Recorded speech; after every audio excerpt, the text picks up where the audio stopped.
हमारे देश की 15वीं राष्ट्रपति बनने जा रही हैं श्रीमती द्रौपदी मुर्मू।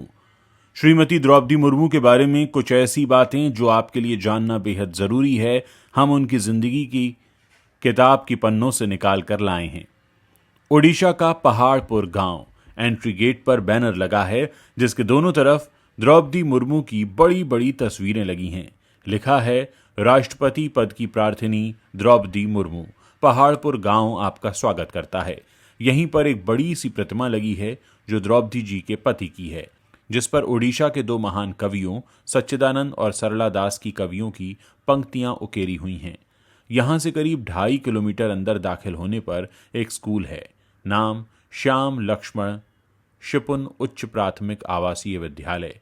कभी यहाँ एक घर था, वही घर जहां 42 साल पहले देश की होने वाली राष्ट्रपति द्रौपदी मुर्मू दुल्हन बनकर आई थीं। तब न तो पक्की दीवारें थीं और न ही पक्की छत, खपरेल और फूस से बना घर और बांस का छोटा सा दरवाजा। 4 साल के भीतर इस घर ने 3 ट्रेजेडीज देखी। एक के बाद एक 3 लाशें गांव में दफन हो गईं। 2010 से 2014 के बीच द्रौपदी के 2 बेटों और पति की मौत हुई। बड़े बेटे की मौत रहस्यमयी ढंग से हुई थी।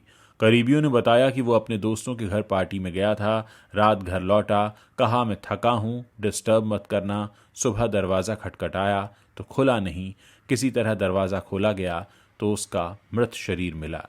2 साल बाद छोटे बेटे की मौत सड़क हादसे में हो गई। इस इमारत में कभी सन्नाटा न पसरे, इसीलिए द्रौपदी मुर्मू ने छात्र छात्राओं के लिए यहां आवास बनवा दिया।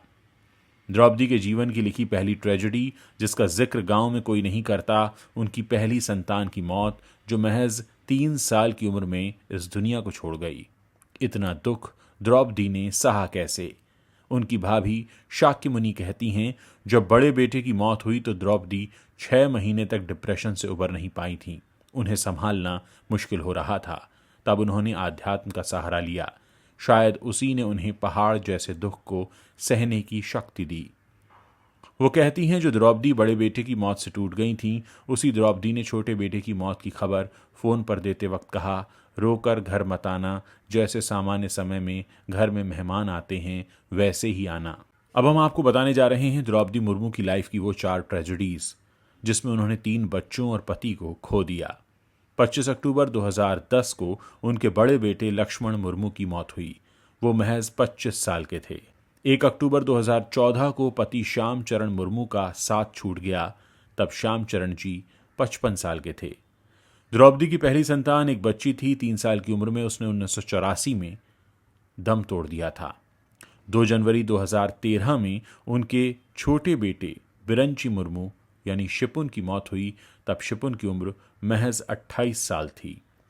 रायरंगपुरम में ब्रह्म कुमारी संस्थान की मुखिया सुप्रिया कहती हैं, जब बड़ा बेटा खत्म हुआ तो द्रौपदी बिल्कुल हिल गई थीं।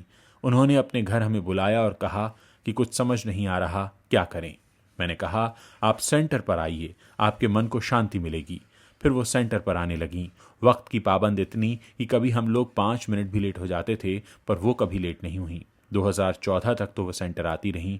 गवर्नर बनने के बाद 1-2 बार ही आईं, लेकिन उनका ध्यान कभी नहीं छूटा, रूटीन कभी नहीं टूटा। वो जितनी मिलनसार हैं उतनी ही डाउन टू अर्थ भी। अहम तो किसी बात का है ही नहीं। उनके अपने छूटे तो उन्होंने दूसरों को अपना बना लिया। वो कहती हैं, द्रौपदी अपने साथ हमेशा एक ट्रांसलाइट और शिव बाबा की छोटी पुस्तिका रखती हैं, ताकि कहीं दूसरी जगह आने जाने पर उनका ध्यान का क्रम न टूटे। उम्मीद है कि राष्ट्रपति बनने के बाद भी वो इसे जारी रखेंगी। उसी गांव की रहने वाली सुनीता मांझी पिछले साल दिसंबर में द्रौपदी मुर्मू के साथ रही थीं।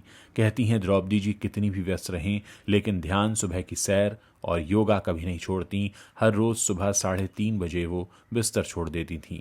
उनके करीबी और रायरंगपुर में एमपी के रिप्रेजेंटेटिव संजय महतो बताते हैं कि मुर्मू जी के गवर्नर रहते हुए झारखंड राजभवन के दरवाजे सबके लिए खुले रहते थे। किसी ने मिलने की इजाज़त मांगी तो जवाब हाँ में मिला। उन्होंने अपने पुराने दिनों को खुद पर कभी हावी नहीं होने दिया।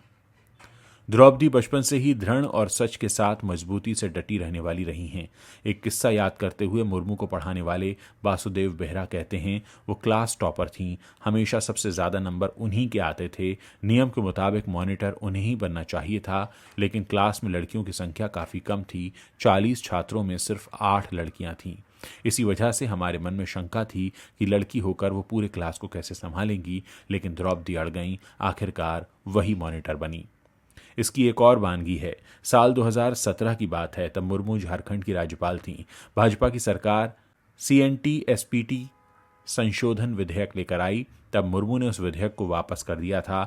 उन्होंने आदिवासियों के हित को दरकिनार करने और इस बिल के मकसद पर कई सवाल उठाए थे। बहुत कम लोग जानते हैं कि द्रौपदी का प्रेम विवाह हुआ था और दहेज में मिली थी एक गाय, एक बैल और 16 जोड़ी कपड़े। तो चलिए अब आपको कहानी सुनाते हैं द्रौपदी मुर्मू के प्रेम विवाह की। उस वक्त द्रौपदी मुर्मू भुवनेश्वर से ग्रेजुएशन कर रही थीं। पढ़ाई में अव्वल तो थी ही, न होती तो 7वीं की पढ़ाई के बाद भला भुवनेश्वर कैसे पहुंचती। उस समय अपने गांव उपरवाड़ा, जो कि मुर्मू का मायका है, वहां से भुवनेश्वर जाकर पढ़ने वाली वो इकलौती लड़की थी।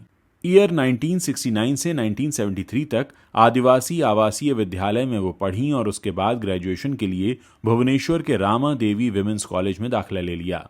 उन्हीं दिनों श्याम चरण मुर्मू से उनकी मुलाकात हुई। श्याम चरण भी भुवनेश्वर के कॉलेज से पढ़ाई कर रहे थे। फिर दोनों में प्रेम हुआ। इसके बाद श्याम द्रौपदी के घर विवाह का प्रस्ताव लेकर पहुंचे। ये बात 1980 की है। द्रौपदी की भाभी शाकिमुनि कहती हैं कि मैं तो उनकी शादी के बाद यहाँ आई, लेकिन बातों ही बातों में मुझे सास ने बताया था कि पिताजी यानी बिरंची नारायण टुडू को जब पता चला था तो वो बहुत गुस्सा हुए थे और वो इस रिश्ते को लेकर खुश भी नहीं थे। लेकिन रिश्ते की बात पक्की करने श्यामचरण अपने गांव के रिश्ते के चाचा लक्ष्मण बासी और अपने सगे चाचा और गांव के 2-3 लोगों को लेकर द्रौपदी के गांव आए थे। उन्होंने अपने रिश्तेदारों के साथ 3-4 दिन के लिए उपरवाड़ा गांव में डेरा डाल लिया था। उधर द्रौपदी ने भी मन बना लिया था कि शादी करूंगी तो उन्हीं से। मान मनव्वल में थोड़ा वक्त लग गया। आखिरकार सब राजी हो गए। अब शादी पक्की हो गई, लेकिन दहेज लेना बाकी था। अब शादी पक्की हो गई, लेकिन दहेज तय होना बाकी था। आदिवासियों में लड़के के घर वाले ही रिश्ता लेकर आते हैं। द्रौपदी की चाची जुमना टुडू संथाली भाषा में कहती हैं कि दहेज में तय हुआ एक गाय, बैल और 16 जोड़ी कपड़े। द्रौपदी के घर वाले इतने पर राजी हो गए थे। द्रौपदी संथाल समाज से आती हैं। श्याम भी उसी समाज के थे। इस समाज में लड़की के परिवार को लड़के का परिवार दहेज देता है। लड़की और लड़के के घर वाले मिलकर तय करते हैं कि दहेज कितना और क्या होगा। उस बातचीत में जितना तय हुआ, श्याम मुर्मू ने बिना समय गंवाए ही हाँ कर दी और फिर रिश्तेदारों के साथ अपने गांव लौट गए। कुछ दिनों बाद श्याम से द्रौपदी का विवाह हो गया। श्याम चरण के चाचा बताते हैं, आदिवासियों की यहाँ दावत कैसी होगी। लाल पीले देसी मुर्गे का भोज हुआ। तब सब शादियों में यही बना करता था। द्रौपदी मुर्मू की शादी 1980 में हुई थी। ये तो सबको पता है, लेकिन तारीख किसी को नहीं पता। उनकी चाची से जब पूछा तो बोली कि इतनी पुरानी बात कैसे याद रहेगी। भाई ने कहा, उस वक्त मैं 17 से 18 साल का था। पहले तारीख पर इतना ध्यान नहीं देते थे। साल भर याद रहता था कि इसी साल शादी हुई है। वो थोड़ा और मुस्कुराकर कहते हैं कि अब मुझे ये थोड़ी पता था कि इतना सब बताना पड़ेगा। शादी की तारीख की पड़ताल उनके ससुराल पहाड़पुर, मायके उपरवाड़ा और फिर रायरंगपुर तक की गई, पर अब ये किसी को याद नहीं है कि उनकी शादी की तारीख क्या थी। पहाड़पुर गांव के बीच में एक अच्छा सा भवन बना है जिसका नाम है SLS यानी श्याम लक्ष्मण शिपुन उच्चतर प्राथमिक विश्वविद्यालय।